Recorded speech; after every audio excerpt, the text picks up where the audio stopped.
And here we go. All right, everybody, stacks about the numbers, and I just wanted to do a quick update again on Fubo. I know this is one that obviously we talked about for a while, but also more importantly, we had the big spike up on the news, and then we've been pulling back. So of course, everyone who recently got in at 4.5, 5.5 is sitting there saying, "Wow, I made a bad call to pull back." I just have a couple of things to say, and you'll take it from there.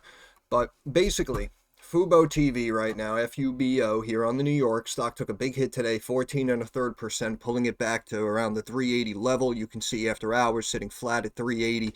Now, first of all, I want to remind everybody that when we first looked at the stock back here at the low $1, the company ran up to highs of 380. I believe it was 386 and then 384, hitting those highs of almost $4 on its own merits. They start to bring it back.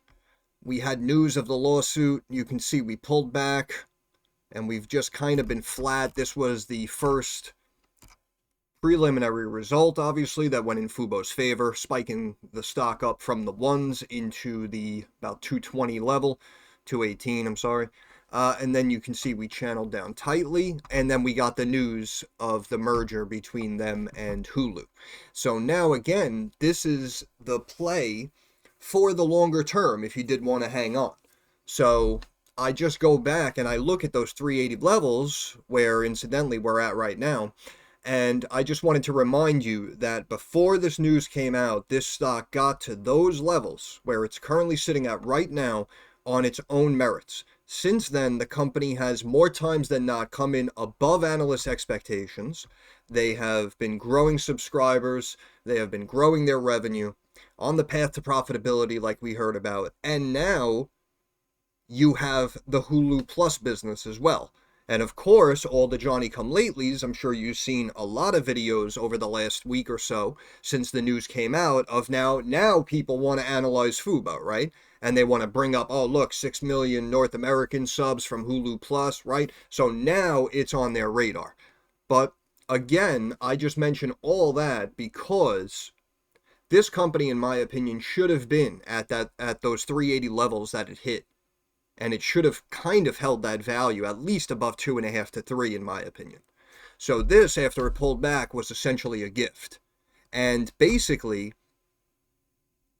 you're buying that old company plus this new company for the previous highs of the original company. Which is probably why on the first day, even though it ran up and it broke above $4 a share, you can see it continued and went all the way up to the trend line here. I had 644, stock hit 645, and then began to pull back and sell off. Yet, this is still the same company, the same merger that caused this breakout. So, in my opinion, it can pause, it can pull back, it can hit some of these trend lines if it wants to. It can pull back to sub 3. It really doesn't matter because, in my opinion, I personally believe there is a lot more value here. And I think even if it calms down, it's only a matter of time before it bounces and breaks up to the next key level, which on my screen, I'm looking for about 814. And if we have that bounce, let's just say over the next week or so, you can see at least to this fib here of 811.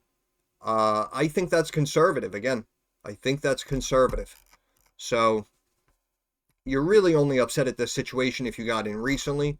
Obviously, if you accumulated shares and built a position, as I say, then you're obviously sitting very pretty right now. But I drew out some of these trend lines here, and you can see I went from this top here, July 17, 2024, and I just here, I'll zoom in for you because it's a little hard to see. But you can see how I drew one at the tops of these candles here, kind of going through, see the top of that candle, touching off the bottom of those candles. And then you just kind of branch out to the next lows or the next highs. See how it meets up off those lows, meets up the top of the body of that candle, right? This one, see how this had the spike up and it stopped right there. It's essentially at the top of that high on that candle right there. So again, I know it's confusing and some people look at my videos and they're like, wow, I can't even tell what's going on. But Again, for me, I can tell what's going on. And what you can see is I'm personally looking at this trend line here. If we immediately have a drop, we're looking at about 372, maybe, like around that range going into tomorrow, the low 370s. If we happen to break that, then the next trend line down, in my opinion, looks like about 318, maybe 317, where the stock could pull back. But again, I remind you, here at 380, this is where the stock went on its own merits a year and change ago, as they started to turn around the profitability, increase subscriber growth, and increase revenue, and consistently come in above expectations, right? And I said, in my opinion, that the stock, again, would probably hold this 3+ level if this lawsuit never took place. So if this entire part of the chart is X'd out, and we just flatten it hypothetically here in the high 2s, the low 3s, and then I present this news to you today, you would probably say, oh, this stock's easily going to go to $6, $7, $8 a share. So in my opinion, you do kind of have to stick to your analysis. But again, whatever you do with this information is entirely your own prerogative. This is just my opinion. And you can also see I drew out a trend line here. This is technically our support trend line. You can see going from the low right before the bull dropped on December 31st and just cutting across the bottom of those candles again up to that low on January 3rd.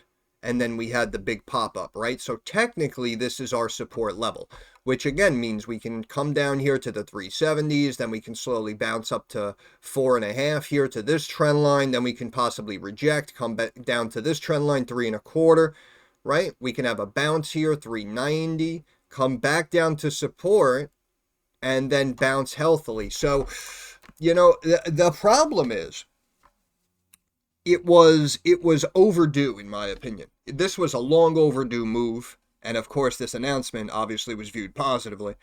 But you have to remember, anyone who got in over the last couple of months, whether it was from my video or someone else tweeting about Fubo, saying they liked it, whatever, again, these people, you know, they got in 170, 140, and then you wake up and the stock's at $5, stock's at $6, right? So people taking profits, in my eyes, you know, you can't look down on them.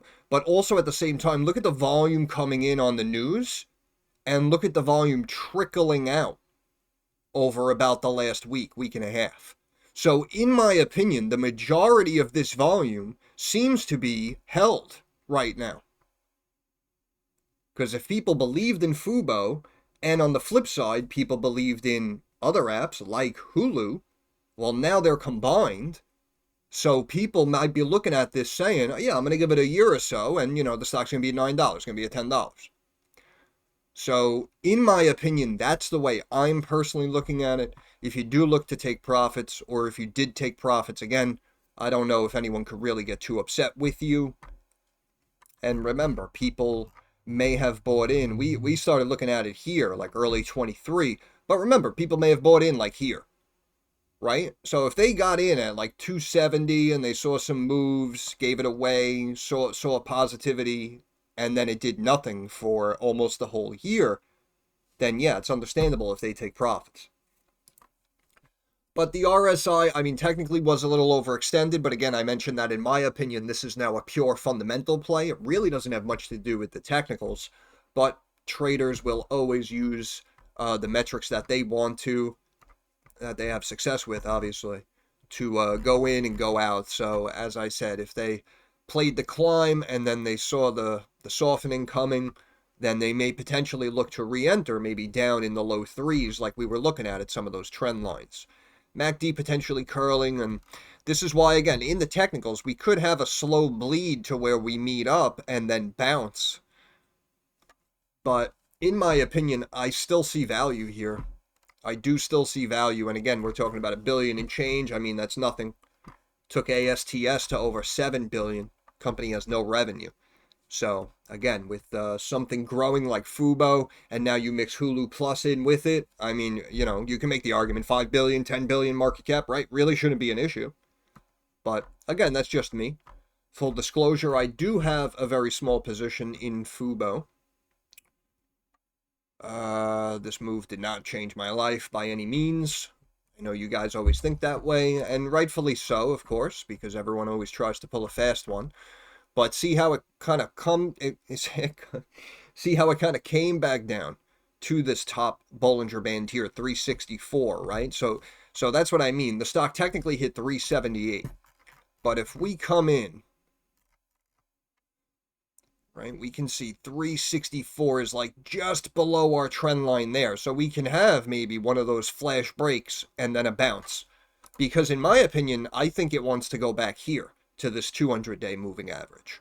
So that's why, even if it pulls back to the mid or low threes, in my opinion, it's really only a matter of time before it bounces. That's why I think we do see 7 1/3. But again, if you're a little unsure of this and you wanted to secure profits, that's entirely your own prerogative. MACD obviously climbing up here for 2025. RSI on the weekly sitting here at 66.5. So that's why it could have been viewed as overbought. A lot of people, might have piled in and we brought it too high. Now we kind of started to bring it back down to earth. However, we did technically just come back below that key 70 benchmark on both the daily and the weekly RSI. So now that's why if we have a flash break to 364 and then we rock it back up to like 4.5, 470 tomorrow, in my opinion, I wouldn't be shocked. However, we do have economic data coming out tomorrow, CPI. I know a lot of people are awaiting that, coming out 8:30 Eastern Standard Time in the morning before the market opens. But I just wanted to, again, reiterate where Fubo came from, the fact that it essentially hit these levels a few times in the past on its own merits. Since then, the company technically has gotten a better, they're in a healthier financial situation. And of course, the business has been growing, and now they have Hulu Plus. So that's why, even here at 380, in my opinion, I'm actually a buyer. My biggest concern has been DXY here, the dollar index, which, as you see, has really been on the up and up going into October and coming out of elections. And you can see we ran up here to above 110, hitting new 52-week highs. And of course, you'd have to go back to tail end of 22 to get back to those DXY levels. And in theory, the stronger the dollar is as the dollar goes up, technically stocks do tend to sell off when that happens. So, we kind of spoke about this in theory with Trump coming in. Now, again, about 1 week, that's going to be Monday, the 20th. I believe that's also Martin Luther King Day. Markets are closed, I believe. But we saw this, again, even under his last administration. If we back up, right, we're looking at the Dow. And if you see, look, he came in. We had the run up initially, look, into December, and then we flattened out, took a leg higher, and then we flattened out. So even when we felt that markets should have been going higher, we had our initial surge, right? But we kept pausing for a couple of months along the way.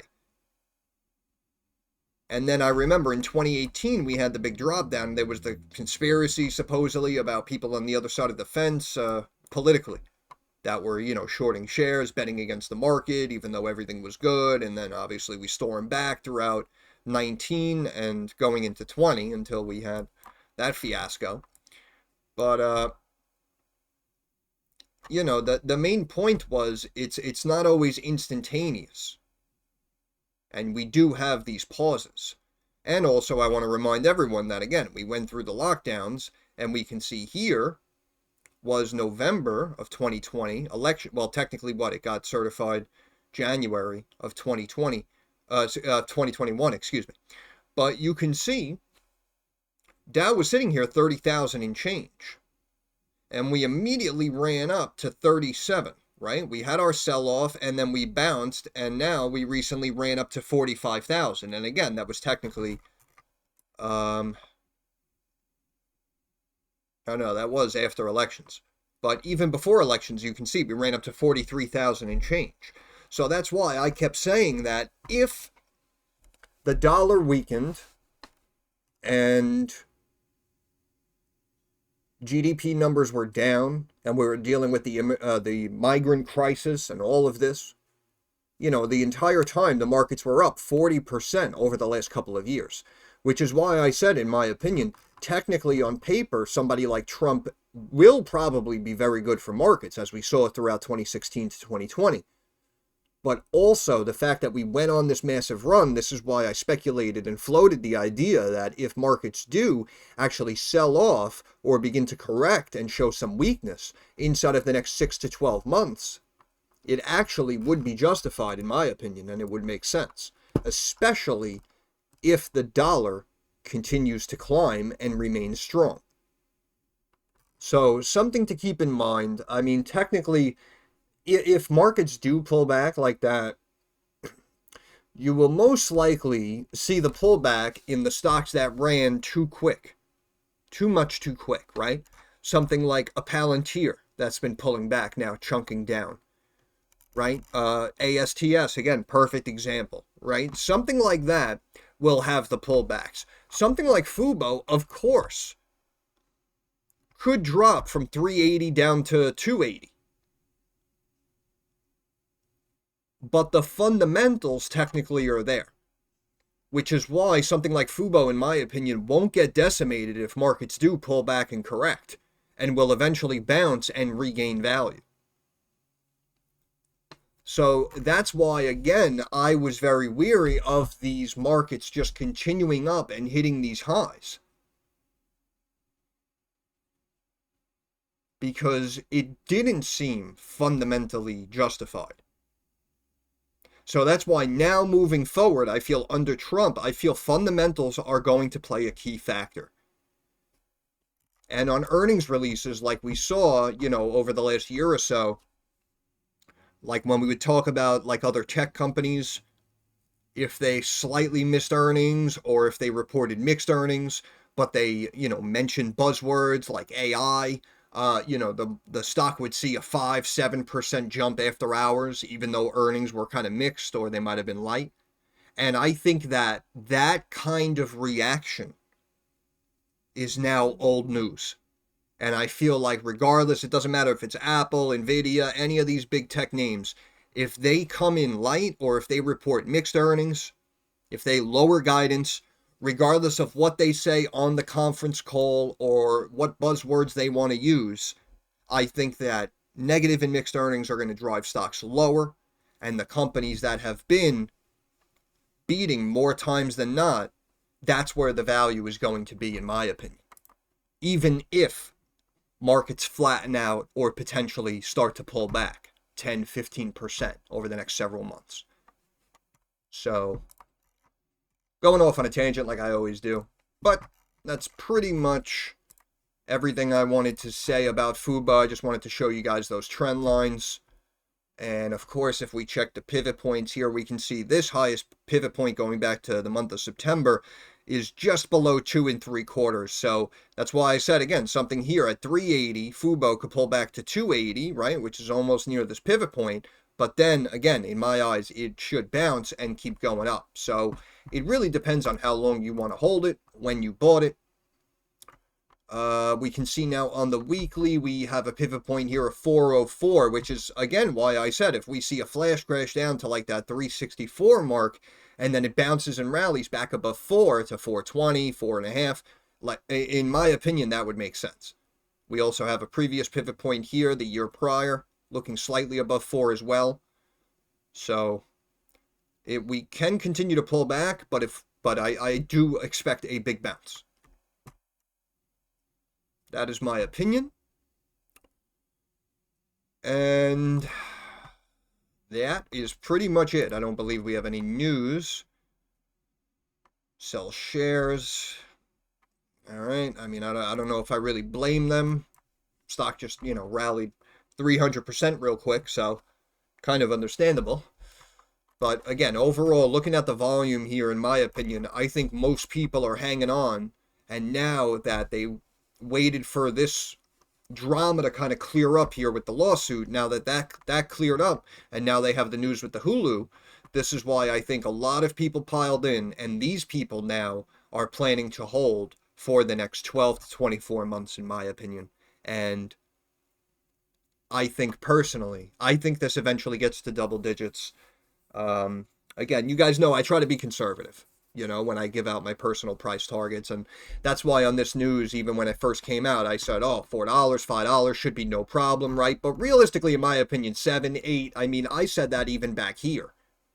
So, excuse me, back here when the stock ran up to the 380s. So, I do think there's more value there. And it may just take some time, but I know not everyone wants to give it a lot of time. And again, that's entirely up to you how you want to play it. Everyone's in a different financial situation. But that's pretty much it, so I'll end it there. Once again, Stocks by the Numbers, I want to thank you for stopping by. If you have any questions, comments, or concerns, please drop it down in the comments section. I'm usually pretty quick to reply. Thumbs up algorithm helps me get more eyes on the channel. And of course, subscribe to the channel. That is our handshake agreement. That is how you help me help you. But more importantly, moving forward, like I always say, I understand that markets are rocky, they're volatile, and they are very uncertain. So I want to wish all of you success. I hope everyone makes a couple of dollars. Thank you for your time. Have a good day.